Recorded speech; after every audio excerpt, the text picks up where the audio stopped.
Well, hello, ladies and Good morning. gentlemen. I have on Ash Creek, and he's one of my followers on Instagram, and well, you say how it happened, actually. Okay. Let's see. Well, I just started following you because my wife was really into your podcast, and she was just letting me know about. She said, check this out, and my wife knows about my history growing up in the household of transvestite, AGP, whatever it's what we used to call it back in the day. And Mm-hmm. so you've had a lot of like guests about in this regard, and she's like, you're going to check this out, and it just blew me away because people are just being so frank, honest. It comes from a feminist perspective, which I've only recently started developing. So this is Same. just another path. So Yep. And well, you specifically replied to something, I don't remember what it was, but you had expressed that you grew up with was it your father or stepfather? stepfather. Yeah, so I was like, whoa, I have got to have you on. And obviously, this is a really sensitive subject, personal, but I haven't had someone on that was able to tell that story. And I've seen quite a few YouTube interviews with people and their experience of growing up with a autogynephile father or person in their life. And it's horrifying, but it's also incredibly insightful and informative to people that are really clueless about all this, especially since it's being rebranded as transgender, which is interesting. Mm, I don't know. I don't even know where you want to start. I okay. guess. Well, I thought about it a little bit when we were talking about setting up this interview, and basically, I kind of have it kind of broken into two parts. There'd be like my, growing up inside the household, AGP Wait, household. pause real quick. Did I already say, because I said it before we started recording, that this is not his real name and he has to protect his real name because Hmm. shit is crazy, and I just wanted That's to make true. sure the viewers knew that. So sorry, I Okay. apologize. Go ahead. Oh, that's okay. Yeah, so I am using a pseudonym, but so I kind of had it like broken into two parts, and one of it was like about my childhood, and then the other part is basically what's happening nowadays and how it kind of all harkens back to the old, Mm-hmm. my old life, and how with the prevalence of the trans movement growing nowadays, there is what you were saying, rebranding, but there's also this narrative out there that it's like totally harmless and everything's fine, and oh, look at these supportive wives and these adoring children, and it gets put out there that there's this some sort of like it's Nice. wonderful, but it's Mm-hmm. not. There's so much more to the story, and there's so much more that they're just leaving out. And so, I've been approached by a lot of people growing up and say, "Hey, man, you're transphobic. You're really hard on these guys." And I was like, "Well, you know what?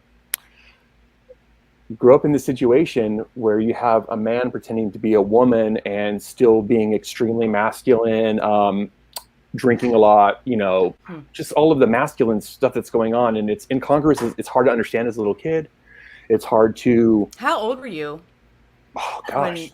or he came on the scene? I guess. Okay, so let's see, this is now we're going back to the 80s here, 1984, as it were. No, I guess it would be 1982 when my mother had met this guy. And then by 1984, I think it was in fourth grade. So that was when he revealed to me this whole thing. He'd been dating my mother for a couple of years, and they'd been going out pretty steady. We lived apart at this time, and basically, what happened was I walked in to the bedroom or something like that. Hey, can you get me something? And I was bringing something in, and I'd seen him in like a camisole kind of thing, like strapless. And I Mm. was like, Mm-hmm.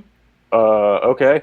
And then so I go to school, I get on the bus and go to school, fourth grade, um, and then I get out of school and there's like a note saying, hey, don't get on the bus today. You're getting picked up from school. And so it was my eventual stepfather. And he came to pick me from school on the back of his motorcycle, and it was all cool. And hey, we're going to have this discussion. I want to tell you about this thing. And so he was breaking down like, hey, what you saw this morning, and this is what is going on with me. And oh, I'm not gay. I'm not gay. It was a really huge part of it. It was like, oh, I'm Wow. so not gay. I'm So so. it sounds like he could see that you were shocked and he didn't say anything. What did he just play it off, or in the moment of you saying that? No, it was more like, oh, could you just go ahead and get out? Get out of the room. And then I Like he was like didn't getting want you ready to for see school. that or Mhm. uncomfortable? Yeah. Okay, okay. Just And then curious. sounds like maybe he and my mom had to like figure out what we're going to do, because obviously I'd seen what was going on. And so yeah, so it was just kind of like he got to like break the narrative, control the narrative as to like Mm, what I understood. interesting.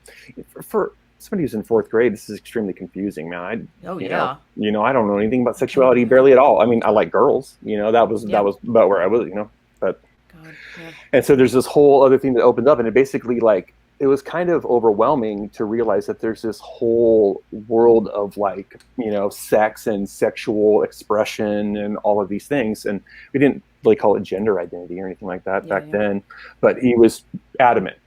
I'm not gay. I'm not a pedophile or all that stuff. So, I guess he was trying to break it He down. Like, said that? That's yeah, interesting that, I mean, like, I just think that says a lot when people say things where no one on the, end that they're talking to is saying anything about, oh, you're this or that, but they are the ones that say, oh, I'm not this or that. And I'm like, well, I didn't say that, pretending like it's, you. hmm It's interesting that you're the one that said it, which means it's on your mind. And you know what I mean? I just think it's really telling when people do that kind of a speaking language thing where I'm like, well, you said that. That's really interesting. I just think that that's yeah, obviously, to me, more telling than anything because, well, they use that word and I wonder why. It's obviously on the forefront of their mind. You know what I mean? absolutely. The choice of language, especially when you have like, the English language, biggest language on earth, you have all of these words to choose from. And when you're like, so yeah, the selection of language is very important. The controlling the narrative is extremely important, especially from parents to kids, even in a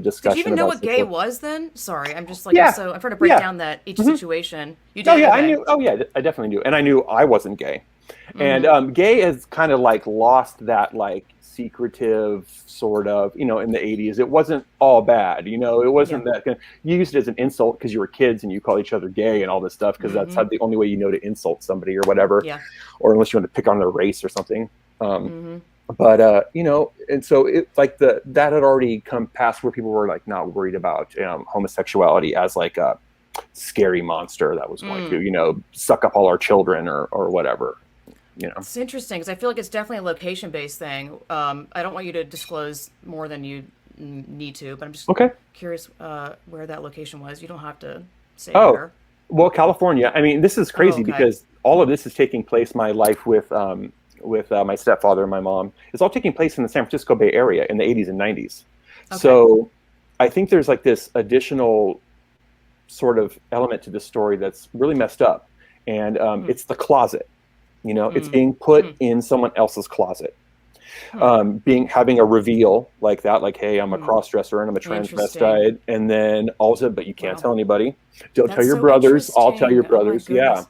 So That's a lot of weight and a lot of it is. guilt and confusing and to having to carry that burden where it's like, well, this person's able to say to you their secret or closet thing, but now it's been passed on to you. That's not nice. Like, I mean that's basically it. It's like you're in a closet now. My attention is diverted from my own like growing up into protecting a secret, coming up with wow. explanations as to why this is that. Like I remember Hmm. I'd be working in the yard with them, and he always wore women's undergarments, right? Like always, like no matter what he was doing, whether it's at work, working in the How did yard, you know or lunch that? and Did that. you see? I mean, Oh besides the yeah, camisole he was thing, very open. He was very after he he would broke it to tell me. you, He he would was like brag? Like, hmm and just be like, oh, he would just like not really like ones I knew it was like, yeah, you didn't really have to hide it. So, you're working on something, you're bent over in the yard and you see like okay. the lady's pants poking out, or, like pat him on the back and you feel a strap there under like a Uh huh. work t-shirt or something like that. And so it was always one of those things where he had that. And then he also had his like special like man's underwear that he would wear to the doctor. So Oh, he was always interesting. involved in like, Wow, what a yeah, secret, that's, like mm-hmm. split life. Oh yeah, it's Wow, crazy. it's like he didn't commit all the way. I don't know. Like that's interesting to me because I think it's nowadays. I mean, I'm not going to assume that I know all these AGPs now, but I would think that I thought the AGP thing was like they really committed to it. I mean, obviously there's variances clearly, but it seemed like it's such a serious mental delusion and like illness really a really big distortion of reality that hmm they would wear ladies undergarments all the time, but again, I don't know. Haven't heard a million AGP stories, but Well, that's just really interesting and there's kind of kind of sad a that they have different, to sorry, go ahead. no, go ahead. Sad about what? Well, I was gonna say sad that someone would have to. I mean, imagine living a life where. I mean, I'm not for like people living in delusions and affecting other people around you. Clearly, this does, but in the sense of he has to live that life of like a secret. I mean, that's gonna destroy anyone having a really like if it's a big part of your life and you're keeping it a secret. You know what I mean? of course it's going to affect that person and the people around them. It's it's kind of crazy. It did put us all in closets. You know, my mom was in a closet, and I was in a closet, and my younger brothers were in a closet in that regard. But there was also this aspect of wanting to get caught. I felt like Oh, you wow. know, so it's kind of weird because he would secretly confide in me, like, you know, family get-togethers or whatever. And, oh, I'm pretty sure your grandmother was feeling for my straps or whatever, or I'm pretty sure that, you know, they were like, they're, you know, and it was just like kind of this thing where it's like teasing out, like maybe they know, maybe, and so it like make me paranoid and Huh. just freaking nervous, like, oh my god, Yeah. they're gonna find out, then they're gonna know I've been keeping this secret. They're gonna think I'm a liar, Oh, and so like wow. basically just slap this shell around me of just like you're a liar all the Oh time, my God, how you awful. know. So and it makes you act out. It makes you seek approval in fucked up ways, you know. Um, and it just makes you basically like every focal point reaction with the outside world outside of the home is through a lens of like it's a lie. And so Wow. the wanting to get caught and stuff like yeah, it Which was I just think is weird. part of the fetish, like kind of, obviously wants to keep it in and not have the world know, but also get that excitement of, I guess, the potential of getting caught. A lot of people get, that's just like a thrill. You know what I mean? Like, oh, I Hmm. almost got, or what if, and it's so disturbing that he confided in you with that stuff. Which I also find if you're living a life of a lie, you're also living an extra paranoid life. Are you hearing an echo? This damn echo thing. Sorry, No, I'm it's really not. tiny, but whatever. Hmm. I'm not. Where if you're living a lie, I think I know the lie can consume you, where you are extra paranoid, like, oh my god, maybe they were feeling my strap. Oh, they're looking at me weird. Like the other day, I went into Joann's and I wasn't wearing a mask. The sign said, if you're fully vaccinated, masks are optional. And I was like, fuck you, because I don't even think you can legally ask if let me see your card. Plus, I'm like, it's like all ladies. Let's just go. Right. Whatever. I wasn't trying to cause commotion, but I'm like, whatever. But, I walked around and I wasn't an asshole. I kept my distance. But even I had the sense of, oh, are they looking at me? Oh, they looked at me. But I'm like, I don't know. I guess it's that sense of you're doing something that's I'm not necessarily that, but like dangerous or not what you're supposed to be doing. So you're extra like alert of. Do you know what I mean? Like if Hmm. he's living this lie, then you're going to be extra aware and like on the jump of just if someone like looks at him, because he behaved or said something weird, he'll be, or not even weird, like if they're just looking at him as he's talking, he can perceive that as, oh, they're on to me, because you're just so paranoid. The Hmm. lie consumes you. That's what I really think. I It mean, does, and it fathers more lies. And God, you know, a knock on the door when he was fully dressed up, you know, would fucking send me into a panic. And so you have like, yeah, you're on a high state alert as a kid. You know, you're in a closet, and there's just this like, this is what I didn't realize until later was like how much of exhibitionism I was exposed to. You know, like exhibitionism is a sexual fetish, like yeah, voyeurism, and like AGP. That's a fetish, man. You know, people yeah, be yeah. trying to narrate it like it's like some kind of, you know, fashion choice or like it's not. It's a paraphilia. All the research says it. I'm just so Yeah. sick of this bullshit because if it wasn't a fetish and it was controllable, then this Mm, person wouldn't need to dress up every single night and wear women's clothes all the time. It's just like the mm-hmm. necessity of it, you know, and you wouldn't have to have a closet around everybody, right? So, Yeah, you know, the narrative is just got to go. It's I bullshit. know. It's a fetish. Wh- People are getting aroused by this. It's an erotic Yeah, thing. It's an exotic thing.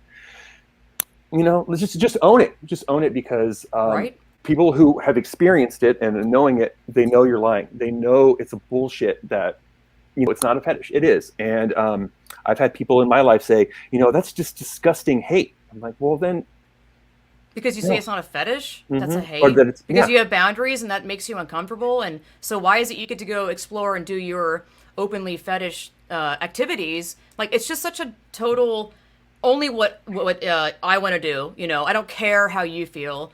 I'll have to do a live stream later about this. I had a whole experience yesterday about little boys being in the bathroom. I heard about And that. Or I I read about was, that. yeah, I wasn't being mean. I was like, you have feelings, you have feelings, you have feelings, and that's great. That's wonderful. But I have feelings, and this is a direct violation to me. And the little boy goes, I don't care. And it's just so similar to, this is a young boy learning this behavior very young. to, misogynistic. I don't give a fuck about you. I'm in your women's bathroom. I don't even care. Like, I'm like, well, how is that fair? We're being taught that we're supposed to care and be loving and love is love or whatever, especially, being inundated with the pride stuff this month. I don't know if it's worse because I've discovered all this, trans stuff. I think it is worse, actually. They're just piling on like crazy and it's just freaking everywhere. But I just think it's such a hypocrisy is the thing that kills me, where it's like, we're supposed to be loving and really like say goodbye to our rights and our comfort levels for your comfort level. Like, why do I not matter? Like, I want everyone to matter. Everyone's feelings and emotions about everything should matter. Like, why can't we have a conversation about that? Why can't we talk about this? We're being silenced and deplatformed. We can't even talk. We can't even say AGP autogynephilia. Like, it just seems like there's an obvious denial about it because it's a very real. It's real. And I think stories like yours, and there's other people that are, it's great that people are being outspoken about this. And thank you for coming on, because these are so important, because this is, again, another layer of the onion of this trans agenda. There's so many, pedophilia, autogynephilia, erasure of women.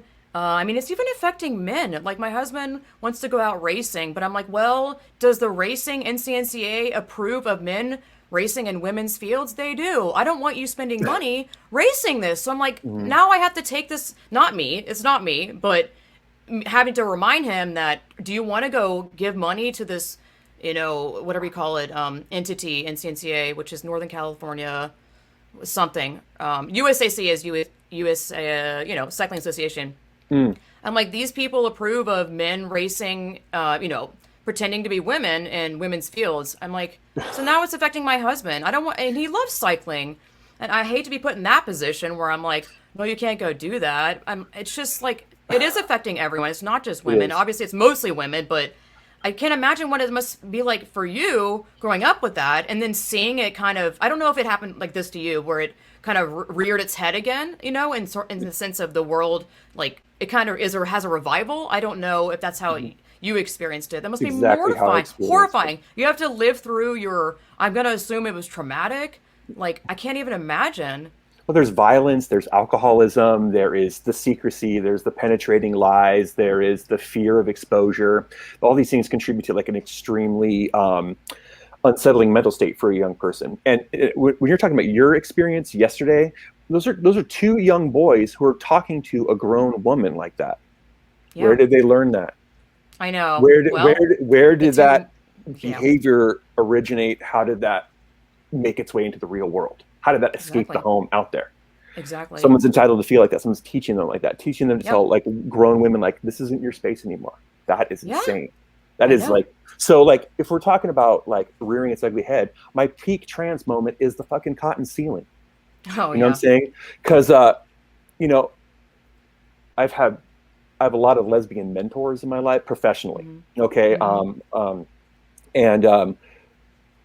I don't know why. But that's what it is. And they've taught me so much stuff and about professional work. This is my professional work environment. So there's like no boundary between like what these people are in professional life and then what they are in private life. So these are people. And so reading about the cotton ceiling, it just had my hackles up for all these women I know who reject men as sexual partners. That's not a freaking get over it. Yeah. But the cotton ceiling and just the idea that people are trying to smash that, penetrate that, that's an obstacle to overcome is extremely misogynistic. It's lesbophobic, and it snapped. And I'm not a lesbian. Like, I grew up in an AGP household, but it's like I can immediately see like where this is going. So the cotton ceiling. And what's the cotton ceiling? The cotton ceiling is the problem, in scare quotes, faced by trans women, trans-identified males, in sleeping with lesbians. Because lesbians, I don't know if you know this, but generally they have no affinity for the male body. And they don't want anything to do with it, especially intimately. Mm-hmm. So these poor trans-identified males are having problems It being sells. received as women, being received as women by lesbians who are basically experts on what is and what isn't. Garbage. Go figure. So, Yeah. in the cotton ceiling, it was like I read about this. It's like a workshop for trans women to overcome the cotton ceiling. And I'm like, you're pressuring people into having sex. You Yeah, it's rapist. Yeah.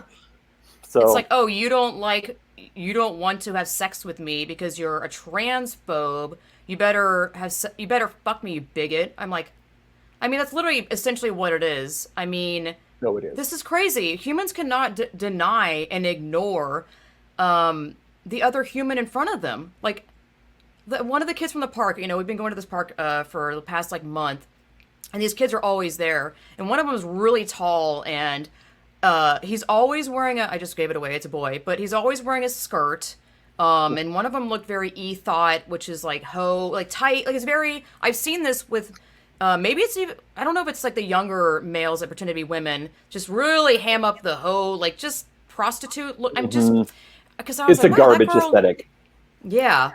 So I was like, that looks like I mean, the way that this boy moved, I'm just, I don't even know how to word this. This whole world is crazy. Because at the time I was like, girl? Because it was from afar. My husband was like, oh, it's a girl. Men are terrible. Most men are terrible at identifying what sex these people are. Especially if they, I don't know. Anyway, but then yesterday, I finally, I walked in the bathroom and I'm like, I'll do the separate live stream thing later talking about this, but and I saw this kid up close and it was a boy and I was like, I fucking knew it. Like just the way this boy walks, like I don't know. Like I don't know, and not because I'm special or can sense like someone's sex better than others, but I'm like, do you know what I mean? How people walk and how they present their bodies and in their movement, and I'm like, that's the most telling thing. Like you walk like a male. So I mean, they even have like training classes of how to walk feminine because they don't Yeah. know how to do it. They're Walk and males. talk. Yeah, Yeah. No, and it's wild. it's obviously training. It's obviously put on. It's obviously a performance. There's Act, nothing yeah. innate. So that's why they go with this whole thing where it's like, well, it's just inside me and it's like special and but it's like there's nothing innate because everything you're doing is being pulled from the outside and attached onto you. It's like nothing's Yeah. radiating from within. So Yeah, exactly. You have to learn. You have to learn yeah, how to embrace your authentic self. Like there should be. I mean, it's whatever. You get it. I mean, there shouldn't be any learning like factor. If it's your real self and you're born in the wrong body, and you have the opposite sex brain, shouldn't your brain tell your limbs how to walk like a female? You know what I'm saying? Like I'm just yeah, not buying it on any level. I don't believe people are born in the wrong body. no, I believe in God and God doesn't do that. And even if you don't believe in God, I'm just like, I don't buy this. Like there's too many, it's just so obvious. There's so many stories of, de-trans people are being absolutely silenced. And I can't imagine, you realize it was not authentic and it's not the way to go. And you have trauma that you haven't dealt with, which is so time and again which I have so much compassion for these people. Like, I don't have any hate. I'm sorry, I keep talking about the thing yesterday. I want to talk about you. no, Oh, it's all right. God. No, it's okay because I think what's saying is like those boys could have been me in a way too. If I had been raised in a way that was like disrespectful of women, or if I had Yeah. internalized the misogyny that my stepfather had towards women, because it's very apparent. That's a milieu. Like if you're in that home, that you can emerge with that kind of attitude about women, right? So, what did your mom like? Can you go into that? Like, what was the sense you got from her being around? I guess I don't know if they were married, but They were your married. stepfather. Yeah, like, yeah. This is an interesting question. I asked my mom about this, not even a couple weeks ago, because we're just kind of unpacking stuff, and Are they still together? no. They divorced in 1994, something like 92 or So something like that. 10 years. 10 years in the household, yeah.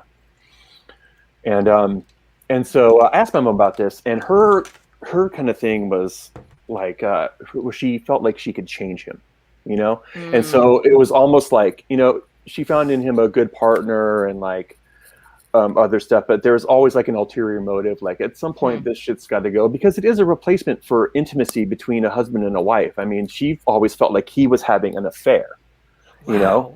because it was like, there's this whole other sexual activity going on outside of the bonds of marriage. Wow. And so, Interesting. so there was like, financial control since he was like the bread earner. Because like most of these HEP guys are like white dudes, well off. They got the cash to spend on lingerie, fucking makeup, all that stuff. makeup, Informative thing. fucking Yeah. fake silicone titties. It's just it's to fill out the Yeah. it's just stuff where you're just Fake it. like you can run across one of those as an 8-year-old or a 10-year-old kid, a fake silicone disembodied breast, Oh my God. Yeah. like and it's shocking. Have you ever seen the Masters of Horror? It's like a anthology that Showtime had on. It was like a horror Oh. anthology. Ooh. Is it a Well, lot of special effects artists or something? it's by I want to say it's by John Carpenter, but they're usually like a great horror director gets like a little short anthology. Okay. And there's just one of these episodes called the Screw Tape Solution. And it's basically about this wave of misogynistic violence that's sweeping the globe, and men are just getting enraged and murdering women. It's like uncontrollable. And it's hybrid, and you realize that it's like aliens are doing it to the human race, basically wiping out women so that humans will die off, and then the planet can heal or whatever, and all because they prefer like deer and shit like that, right? So it's kind of this weird thing, but it's an examination of violence. And I just remember seeing this one scene of it where like the misogynistic violence is so great. There's one pregnant woman, and they're trying to smuggle her out or whatever, and and they're using gay men who aren't susceptible to this violence or whatever to like as like an underground railroad kind of thing to save women. But there's this one scene where this dude removes like his wallet or whatever, and it's made out of a human breast, a woman's breast, and it's just so emblematic. And that scene of that thing just running into the silicone like Phillies or whatever, and that scene for some reason, and it just dovetails the misogyny right there. You're disembodied. You're a pair of this or Body parts. yeah. And so when people talk about like reducing people to body parts, wrong. That is them. So, hey, commercial break. You can support my work by joining the Rational Revolution on my Subscribestar, which is subscribestar.com/distortedlens. Or you can donate directly through my PayPal, which should be some link somewhere around here. I'll put it up. Just want to have a commercial break and make sure that you support my work. If you enjoy the work that I do, if you get any sort of entertainment, any sort of education, and you just want to support my work, you can do that by doing one of the things I just mentioned. So, back to the show. Yes, yes. Everything they preach about saying that we do, hate speech, violence, discrimination, whatever. I'm like, everything they say is what they're doing. It's such a distorted reality. My God. There's obviously so many things to be furious about, but I mean, it's so crazy. It's like a projection culture. It's like projection era. I don't even know. Well, and a lot of people are just falling for this. To me, it smacks a lot of like pseudoscience and like pop psychology, where people are self-diagnosing. Oh, I'm this and I'm this, and they create all these categories that are not clinical, they're not researched, they're not backed up by any sort of, anthropology or sexology or anything like that. And they'll create these categories and then just apply it in a pop psychology manner. Has no, and it just smacks of that unseriousness. It smacks of silencing victims, and that's the whole. That's what I really wanted to say is like this movement has victims. Okay, there are victims in the children. There are the victims who are being silenced, people being deplatformed, people getting punched on the street. Like I see all that. You're out there punching turfs. You're out there signing up for turf hunts. All that. We see all that. That's them. I know, they're tweeting all that shit. I'm just like, really? The proof is all out there. Turf is a slur. It has a lot of examples of all that. I mean, not only just the usage of the word turf on the internet, but there's other. I think they talk about the cotton stealing there. A lot of tweets about that. It's like screenshots among screenshots.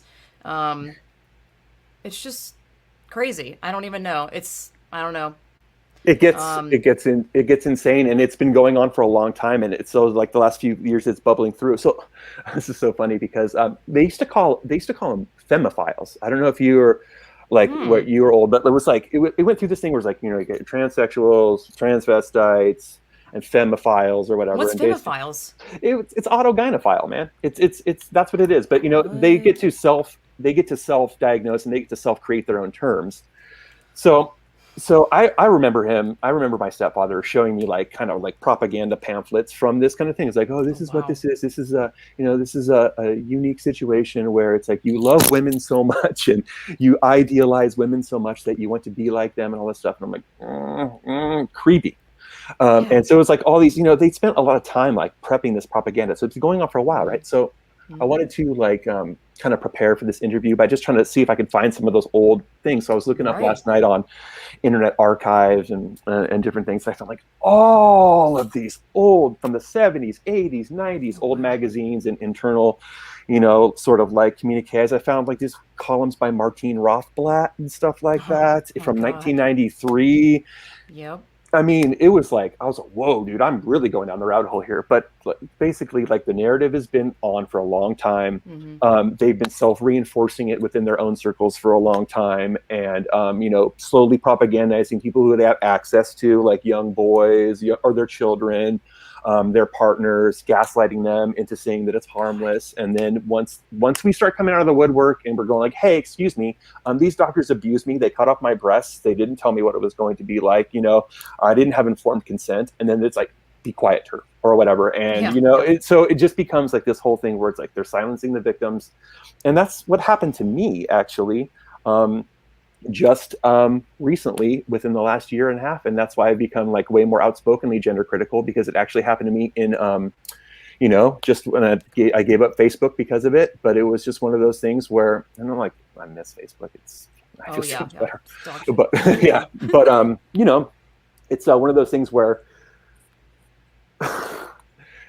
it came after me and it hit me pretty hard. And I just realized that like the only way to get through this is to go right through it. You people don't understand what I went through as a kid, and I'm not going to have you tell me that was a woman beating my ass all those years. You know what I'm saying? Deny what's right in front of you, what you experienced, and what you know damn well that you saw and experienced, and have someone on the outside that, most Facebook friends are people that, at least for me, most is acquaintances, and most are people like I've met once and they don't even live near me. It's just how incredibly insulting. I guess that's called gaslighting. I can't, there's so many terms I'm like that are new to me. I keep reiterating to myself to learn it, where it's like, yeah, it's gaslighting, where it's like, no, that's not. Trying to tell you that that's not true. I just can't. Right. It's just so insulting. Like a lot of my life, I've lived like or felt that I was misunderstood, and to be misunderstood is one of the most frustrating things ever. Like, because it's like, no, that's not it at all. Like, and that's a huge misunderstanding. I mean, that's putting it lightly, really. Gaslighting is the more appropriate term there. What is gaslighting? I feel like I should define it. It's basically people trying to convince you that what really did happen, that that happened, that's not how it happened. That's or that your perceptions are faulty. Yeah, that you like have a problem where you can't perceive things correctly, so they got to come in and correct it for you. Which is just so awful. It's total like a psyop. It's just it's that's awful. Yeah. I'm so sorry that happened. Was it like pile on Facebook thing? What do you? It was, and it was because I had like. The AFL-CIO Facebook page had posted this thing, a rainbow, like trans women are women thing, right? And my comment to them was, as like, well, they're a union, right? So I'm like, first off, that's a highly ideological statement. And this actually can end up engendering misogyny. And that was it. And so it was a dog pile on, and this one kid who's in my town, and I know from like the music scene and playing music and stuff, self-identified, okay, not even trying trans person, right? So it's like self-identified, I'm trans, guys, I've got a beard, a mustache, I'm 80 pounds overweight. Socially transitioning, whatever. Did 1% of act. It's just, Yeah, it's not even, and it's a mockery of what other people who are actually suffering gender dysphoria are going through. And it's basically, so this person had been following me around, I don't want to say stalking, but like, every time I would post something even remotely like earthy or whatever, like, oh, you're sure? Are you saying, so they got on with it, are you saying that trans women aren't women? I'm saying, no, dude. I'm saying that's a highly ideological statement. But then after that, it was just a dog pile of his friends. And then I wrote to him, and it's a him, you're a man. Yeah. And I wrote to him and I said, look, I understand that you're saying I'm being transphobic. I get that. But let me tell you something. If there's anybody who has a right to be transphobic, it could possibly be me, because I grew up in an AGP household with an abusive asshole who treated me like shit, and I know that he's not a woman. right? And so this person leaked my DMs and like screenshotted and leaked my DMs, and then other friends started picking up on them and all this stuff. And I was like, guys, I'm gonna tell you something. This happened to me, all right? And so it's a fetish. It's this crazy shit that goes on, and all the best thing they could do be like, sorry about your abuse, but you're transphobic. Well, okay. I'm not sorry. Yeah, they're not sorry. No, they have to say that in order to like keep their, their lib cred or whatever. And it's to me, they bought the lie, so of course they can't even fathom. Imagine you bought the lie and you fully, you're being an active ally or whatever, or maybe you are that part of the umbrella. I just, to also come to a moment where you have to be really raw and admit to yourself, I think I fucked up. I think this is bullshit. This whole thing is showing me how many cowards there are. Honestly, just about having to also in that instance, maybe admit to yourself, it comes to a point where not only can they obviously not admit to themselves that this is all such a sham, but they can't even have sympathy for you and be like, because I'm sorry. It's kind of the thing of like, I'm sorry you feel that way. It's like, you're not fucking sorry. You're not sorry at all. It's why are you even, it's even more insulting that you're saying that as in an attempt to convince me that you're trying to say you're sorry, which it's bullshit. I know it's bullshit. I just think it's turning people into monsters. Like, it's the lack of empathy and care about someone else's story. Like, I wasn't, again, the thing yesterday, I was being very talking reality based, and I brought sympathy into it, being like, I was like, I know each and every one of you each and every one of you are smart. I know you're smart. Being like, I know that a man doesn't have a vagina and a woman does not have a penis. Because I'm like, I really believe children above anything. No. So, I don't have any hate. You're not going to solve anything with hate anyway. Obviously, I get worked up and emotional about this because, what females are being erased and our rights are being flushed down the toilet. Thanks Biden yesterday. What did that asshole do? Oh, he basically, I don't know what the guy's name is. I think it's Hispanic, like Biden's. I don't know what his title is, but he's the one that announced it. Obviously, it's under Biden's thing, though. That Title IX includes men pretending to be women. And Title IX was made to protect women's sports. Absolutely was. Yeah, so I'm like, what? Why would you, I'm like, I would never want this in any case, but I'm like, why are you even trying to slide it in? Because it's like protected under gender identity crap. So men can pretend to be women and do no effort, just say they're a woman. Specifically with, I guess, colleges that get federal funding, and if they don't abide by this, there goes their funding, like yoink. So, okay. Obviously, individual states and I guess colleges can implement their own rules, but it's, I don't know. I just don't know. This is wild. I can't believe this is reality. So to take it from like a legal perspective, because I do have a legal education and I did practice as a paralegal and stuff. But to take it from like a legal perspective on this thing, and this is why when you're saying that to me and like protecting gender identity as like a protected class or whatever is wrong, and why it's contrary to the actually like law and jurisprudence in the United States, is because all of those classes that are protected classes, whether it's like race, national origin, sex, those are immutable classes. Okay, so you can't change being a woman. I cannot change being a man. I can't change being Chicano, even though I look more white than I look Mexican. I can't change any of that stuff. Those are immutable characteristics. Gender identity is not an immutable characteristic. If you have gender fluidity, boom, you're gone. That doesn't make any sense. So sex. It's like just because you wear a dress, you're somehow a woman now. Your gender, like, this whole gender thing, man. Watching a King of the Hill episode last night from like 2005. There was a whole episode about how Hank's license, he got labeled a female, and it was so fucking weird. I was like, this is programming. I don't know, because I don't know. The neighbor was framed. It was complex. I don't know, but I was just blown away. There's a lot of interesting things in that show. Yeah, we've been watching that whole show from the beginning, and there are things where I look at my husband and I'm like, what the fuck? You've recommended it a couple of times, I think, on some other podcasts and some videos, and it's like I keep highly recommended to check it out. Yeah, they have an entire episode about AGP. Yeah, and it's all because at the Bill, he had like a mental breakdown and he became a woman. I'm like, they're already revealing it and wearing women's clothing because he was going through some mental psycho episode. Yeah, I kid you not. I'm like, oh, shouldn't this be taken down for, this is way too much evidence. You know what I mean? Like, I think, I don't know what AGP is, but I have to assume it's obviously some sort of mental break. Well, that's crazy because the stuff I was looking into last night from all of the prior, decades of them self-describing and stuff like that, reading these old newsletters and stuff like that, they were saying a lot of that stuff. That they did say that there was like and they always refer to these fucked up terms that are like appropriating of women. Like, so they were calling it like a sort of a male menopause. And that's what happens, and then you become you stop being a male up here, and then all of a sudden, are you serious? and it was it was just like this preposterous. That's hilarious. Nonsense. Now that doesn't work anymore to now because it's no. Well, because obviously I think they're trying to convince the world that children can be born in the wrong body, so it excuses their adult fetish. Because then they'll go, look, see, this kid who's like 2 or 8 or 10, it starts young. This isn't something that I just chose or had a mental break when I was 40. It ultimately protects the autogynephiles. That's what I think.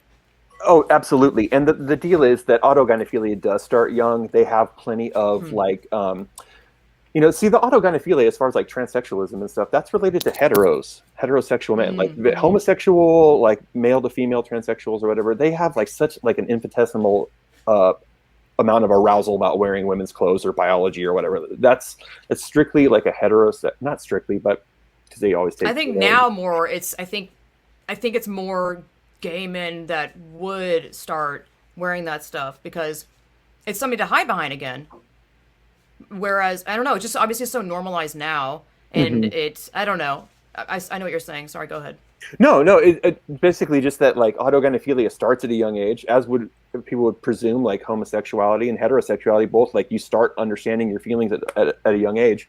But, they have all of these other like, triggers for it or whatever, like, and so it starts really young.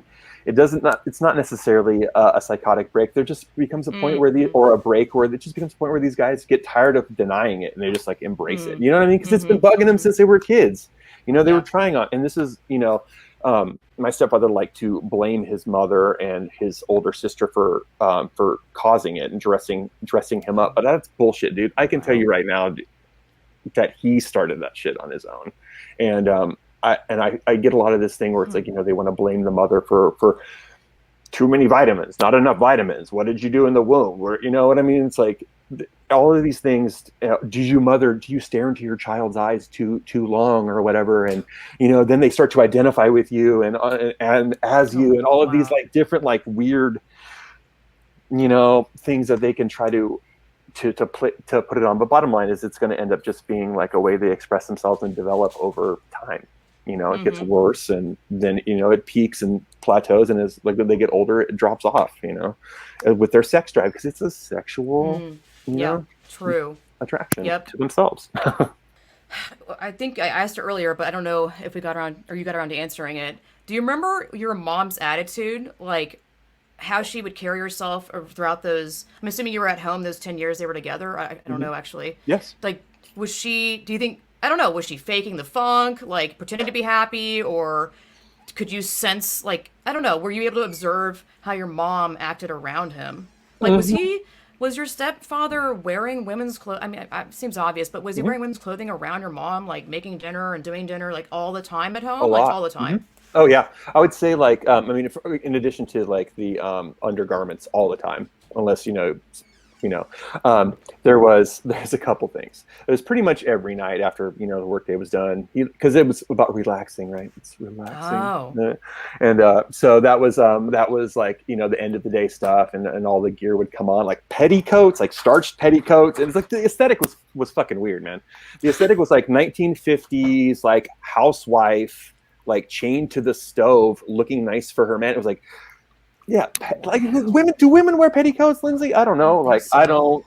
Yeah, so I've never I've never seen a woman wear a petticoat, but he was like on to starching that, the stockings, his big ass foot crammed into like a little white shoe, like a white strappy shoe, and the mustache, and all that stuff. So that was like pretty much. He had a mustache during all this, and you're just. I know. My mom and him used to go around about the mustache because he always wondered if I can cut it. My mom was like, "No, dude, you will look too much. You'll look too feminine. You look like too much commitment." Yeah. Exactly. So he would come home from man clothing, and then Is this correct? And then put on all the woman stuff?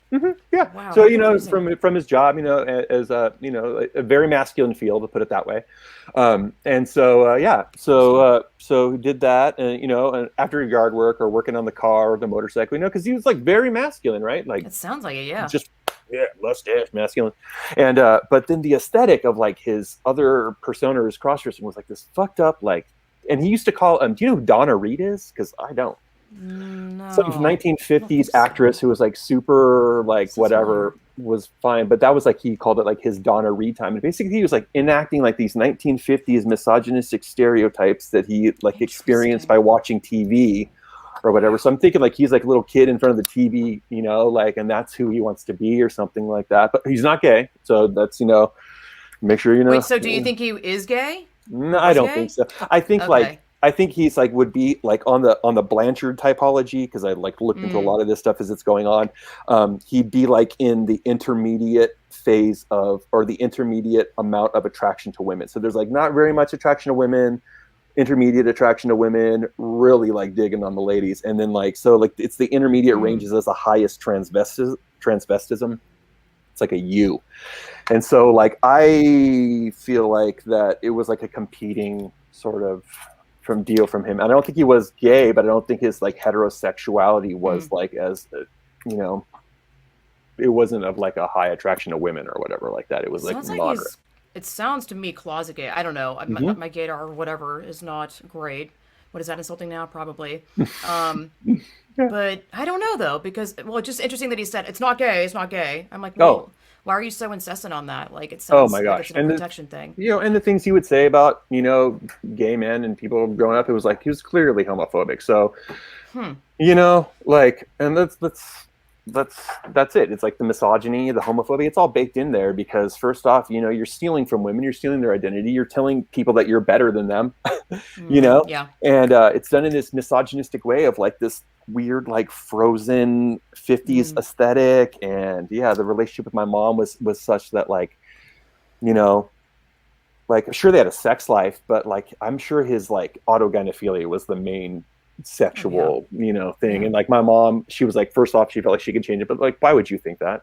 Like what, why would anybody think that, you know? Some people stay in relationships because it's not on purpose, but like a subconscious like challenge. And some people just believe that it's a phase and this can't really be happening. And I think it's a very common theme with Mm, marriages in general, yeah. of believing they can go back to like what they once had or something. I mean, I think that's really common. I think Mm, so. Yeah. yeah. So, go ahead. Sorry. So I just feel like my mom is like a kind of like a supporting character in all this stuff. I mean, clearly she wasn't very cool with it. If I, like he used to always point out this one photograph of them on this one trip that they took together when earlier on, and he was like, "Oh," and it was a picture of my mom, and she's looking back over her shoulder, and she looks pissed, dude. She's just like, you know, Mm-hmm. and he's like, "Oh, that was the first night I wore a nightgown to bed," or something like that, and it was just like this thing where he had like, you know, he dug like antagonizing my mom about this kind of stuff, or he dug, you know, like Sounds like rubbing it. it Why would in or you keep that whatever. photo and then bring it up to you and just. Hmm. Yeah. It So sounds like there's it's like, part of the fetish, like upsetting women. hmm, I think it is. I I feel like, yeah, because it was like a mockery, dude. Like in this like weird, like I said, like I see this man dressed up in this shit, and like it just seems like you're not taking women seriously. You have a weird ass idea of what they wear and what and how they act and Mm-hmm. behave, and yeah, and so yeah, just like the starching the petticoats and always having like manicured fingernails is one thing, but always having toenail polish and, you know, yeah, but he was never going to transition either. That was the other thing. It was like, you know, the whole transitioning thing. I think that's a Mm-hmm. freaking red herring when it comes to this whole thing. It's like Mm-hmm. transition is if you say it. So like it doesn't really matter. Yeah. You know, people are like, well, did he ever transition? And I'm like, no, but why? Because his thing was autogynephilic transvestic fetishism. Like he liked the peen. He didn't necessarily Yeah. want Yeah. to go ahead and transition, and why, and everything was masculine about it. Yeah. You Yeah. know, masculine presenting in all ways. You know, I so know that's so wild because it's yeah, just that and must they be dig so on having confusing. this like bifurcated existence or something like that. Mm-hmm. And then also like bringing people in to like experience one or the other of it. Like, okay, you experience me as my masculine part, but now you can address me as like she when I'm wearing this clothes or something. Not that he ever did, but Yeah. you know. Did your mom seem miserable? Like, did she ever talk to you about like how you, I'm assuming not, like how you felt? Like, you know what I mean?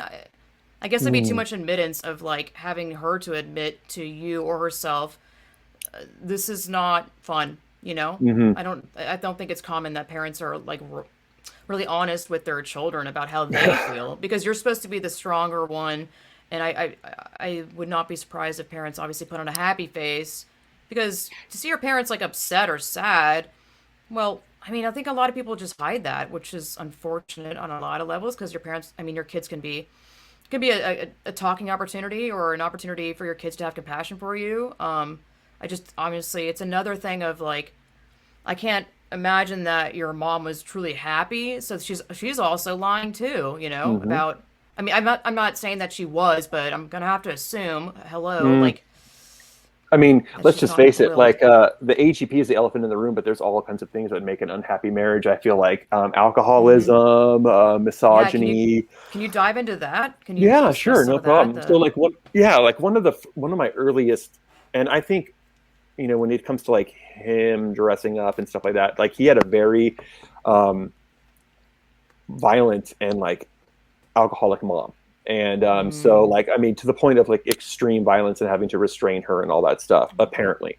And so he grew up in a very like alcoholic thing, but he, at home and with all the tension and fear, but he didn't feel, I guess, any reason to not do that to his children. And so, basically, brought alcoholism home, always, drinking, I think is probably a problem because it's ubiquitous. Like you can get alcohol anywhere. mm-hmm, And so the prevalence of it and everything like that, contributes to like a lack of empathy. You're not feeling for your partner as mm-hmm, much. mm-hmm. You're impulsive, disdainful of their feelings, and so yeah, you start to build up like a negative image of your partner in your mind based on your own transgressions against them. I think a lot of it's projection. Mm-hmm. So yeah, I couldn't say that she was happy, and I would say that like throughout I couldn't say that a lot of their fights were about the transvestism or whatever, Mm-hmm. but I mean, come on. Yeah. This thing's always playing in the back of your mind. If my mom was, being Yep. 100% honest with me and telling me that, when she was saying that she felt like he was having an affair with another person because of this whole other sex life, you're carrying that around with you all the time, right? You're not Yeah. just feeling that once in a while. You're like, huh, dude, this person's, they got this whole other thing going on. So, You're reminded of it every time you see him act that out, which sounds like every evening, you know? all the time. And yeah, and that's but so this is the kicker that I wanted to talk about, because for me, what affects me nowadays is the word Tuesday. Hmm. Because when I was growing up, and I'll still get like kind of triggered by it a little bit when Hmm. things are, I'd rather have a doctor's appointment on a Monday or a Wednesday, let's put it that way. Hmm. But Tuesdays were when me and my brothers would have to leave the house early, before school. And then it was my day, right? That's the fucking narcissist in him talking, of course, but it was like Tuesdays are my day. Wow. And that was his day to have run of the house, nobody around, complete spank fest, I guess. I mean, just dressing up the whole, and so we weren't even allowed to come home until like 5 or 5:30 at night. So you got these boys roaming around the streets of the East Bay, till, getting into all kinds of shenanigans, smoking weed, drugs, shoplifting, whatever, whatever that stuff's coming out. That stuff's was on my horizon at this point. For sure. But Tuesdays were his day off, spent the whole day dressed up, doing whatever he wanted. And it was like this thing where it was just like this mandatory thing where it's like, I just didn't have a home for that day. I was basically like Exactly. homeless, unhomed, my mom along with it,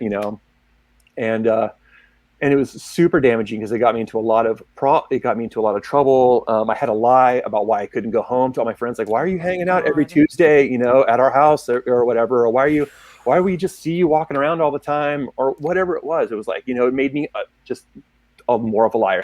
I used to tell my friends, It's oh, there's awful. time locks on my house and I can't get into my house until 5 because, I just make up shit become an experienced liar, deceiving people who I care about just to cover up my shame of like, I can't go home because my stepfather is dressing like a woman, you know? And this is before I even knew about the masturbation involved in it, okay? Oh, I didn't God. realize that it was like, Right. that this was about arousal and all that Yep. stuff, you know? For him, it was about relaxing and whatever. And that's, you know, preposterous. But so like, but I realized now that this is autogynephilia, and the autogynephilia is real because on one of these Tuesdays, I left the house at my prescribed early time, something like had to be out of the house by like 7 or something like that. So crazy, right? An hour and a half before school. And then like I realized I forgot my lunch money or something, book or something. So I had to go back into the house, right? So like I come back and I let myself in, the doors are unlocked. And I realized that all the mirrors, like all of our wall mirrors and stuff in the house, closet doors that have mirrors on them, have been taken off of their hinges and like strategically placed around the house, you know, so they can observe themselves as they're like walking down in full regalia, you know, like the runway over there. So it's basically like creating like a panopticon to where they're always like being able Like to. it's total to narcissism. It's a perfect display of absolute narcissism. Yeah. Like that's wild. What a literal And I was, display. yeah, it didn't. And I was like, whoa, this is more than just like the dressing up. This is like seeing yourself as this, you know, experiencing this as like, yeah. So that I was like maybe like 12 or something. I was like 12 when the whole mirror thing was like, oh shit. But see, the thing is, he's the reason I had a mirror in my room, right? He was like, oh yeah, you definitely, you know, like, you're growing up, you're a young man, you know, you need to take care of your appearance and all that stuff. So I'm getting you this mirror for your room. Why am I getting mirrors in the front room? You know what I'm saying? You're using my mirror for your thing. So it's like, why did I even get that mirror? Why did you have me buy it? Why did you buy that mirror for me? Oh, it's because you can use it on Tuesdays or what, you know? It's a horrible feeling to be like, oh, maybe, because it sounds like he was trying to make it, he cares about you and you caring about you and how you present yourself and keeping clean or whatever. But then you find out that it wasn't even about you. Like how, I can't imagine, like, when did you realize this was autogynephilia and it was a fetish? Hey, what's up? So that's the end of part 1. I'm going to have part 2 of this interview/chat next week. Be sure to tune in for that one. When people talk about important stuff, they always do this thing. I have important things to say. Tap, tap, tap. Now are you listening? Yes. Don't forget to hit subscribe and like this video and leave me a comment if you have any thoughts or feelings. What do you feel about all this gender ideology BS stuff? How is it affecting you, if it is or if it isn't? You can also support my work by donating to me on PayPal, paypal.me/LP Foster Kittens. You can also support my work by joining my Rational Revolution on Subscribestar, which is subscribestar.com/distorted lens. Anyway, so see you next time, people.